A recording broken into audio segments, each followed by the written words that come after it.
আমি এমন একটা পর্যায়ে এসে দাঁড়িয়ে আছি যেখানে আমি কিছুই করতে পারতেছি না। না পারতেছি পরিবারের মানুষের স্বপ্ন পূরণ করতে, না পারতেছি নিজের স্বপ্নগুলো পূরণ করতে। আসলে একদম জীবনটা আমার থমকে গেছে।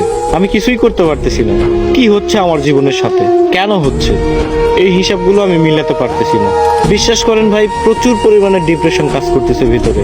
আমি অনেক ডিপ্রেশনের মধ্যে আছি। আমার জীবনের সাথে কেন এগুলো হচ্ছে আমি নিজেও জানি না। তবে একটা জিনিস কি, কোনো কিছুর হিসাব আমি মিলাতে পারতেছি না। একটা সময় ডিপ্রেশন কি জিনিস জানতাম না, এখন জানতেছি। তবে একটা কথা মাথায় রাখবেন, ডিপ্রেশন বিভিন্ন ধরনের হয়। শুধুমাত্র প্রেম বিচ্ছেদের কারণেই যে মানুষ ডিপ্রেশনে ভোগে, বিষয়টা এমন না। সবচেয়ে ভয়ানক ডিপ্রেশন হচ্ছে ফ্যামিলি প্রবলেম। হ্যাঁ, এগুলো আপনারা বুঝবেন না। যারা মধ্যবিত্ত পরিবারের, একমাত্র তারাই বুঝবে। ডিপ্রেশন অনেক কঠিন একটা জিনিস। এখান থেকে সহজে কেউ বের হতে পারে না, কেউ ডিপ্রেশন কাটিয়ে উঠতে পারে না। তবে আলহামদুলিল্লাহ, ধৈর্য ধরে আছি, ভালো কোনো একদিন আসবে।